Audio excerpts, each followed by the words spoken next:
Hey, what's up guys? It's your boy Flash Forward and I'm back again. And today I'm going to talk about the top 5 lies I believed when I was first becoming a content creator.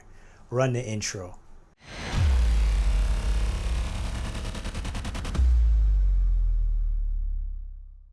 If it's your first time here, welcome. On my channel we talk a lot about tech reviews, do a lot of unboxings, teach you as much about the technical parts of film and photography, as well as the better business practices. If that's what you're into, make sure you hit that subscribe button right now and also turn on your notifications so you're the first to know when I upload a new video. A huge misconception as videographers is that we have to go out and purchase all the latest and greatest products on the market just to be as good as the bigger, better shooters. But that's not true.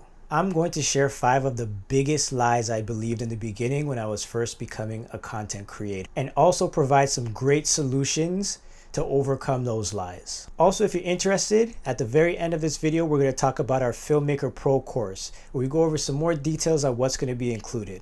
So make sure you stay around for that. So lie number 1, buying a better camera is going to make my work better. So when I was getting started, I started out with the Canon Rebel T3i. And a huge mistake that I was making was comparing my work to other shooters that were using things like the Canon 1DX with, amazing lenses and a whole bunch of technical lighting. And I said things to myself like, oh man, if I had the 1DX, I would be just as good as those guys. But that was far from the truth. So the camera body controls the settings that help you get the vision out of your lens. And it should be used as a tool to capture the story you're trying to tell. It's much smarter to learn the basics of videography, such as ISO, shutter speed, aperture, and lighting, rather than just go out and buy the most expensive camera that you can afford. So lie number 2, I need to shoot in 4K. With technology advancing so quickly, we now have cameras that shoot in 4, 5, 6, 7, and even 8K of resolution. Now don't get me wrong. Content shot at these higher resolutions look great, but only when they're being exported in the same resolution that they were shot in.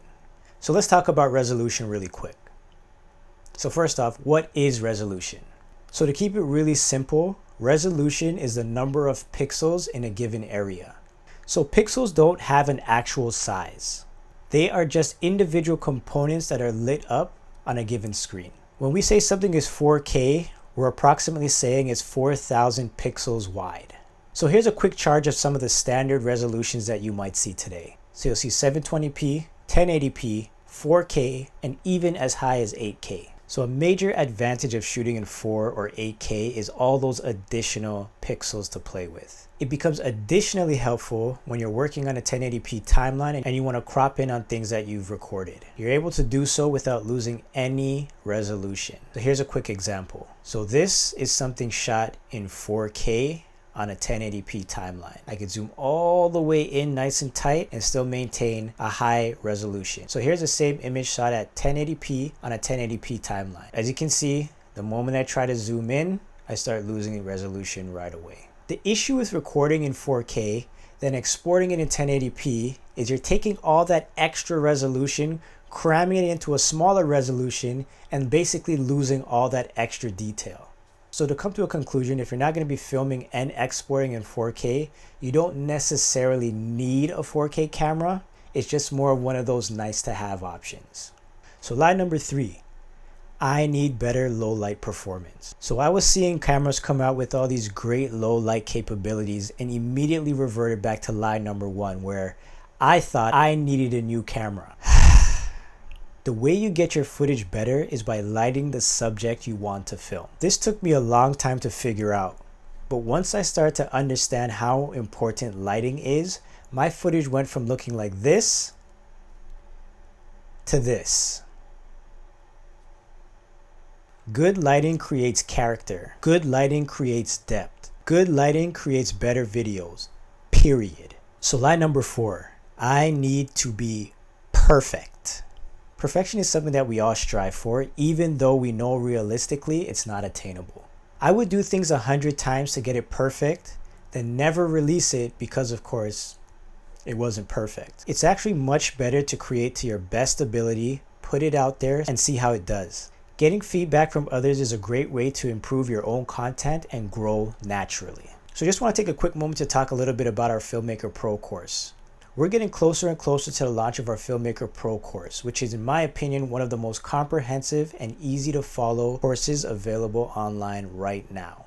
We're going to teach you about equipment to buy, technical ways of using that equipment, my editing workflow on Premiere Pro, how I find clients and get paid, how I shoot weddings, behind the scene footage of how I work, and much more. I will be your personal mentor, and my goal is to teach you all the good stuff whilst cutting out all the extra fat. So lie number 5, internal audio is good enough.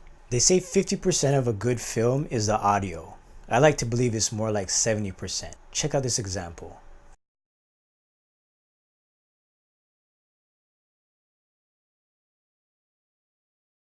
To see his reaction, but also just to see my future husband, who will then be my husband within the next 20 minutes.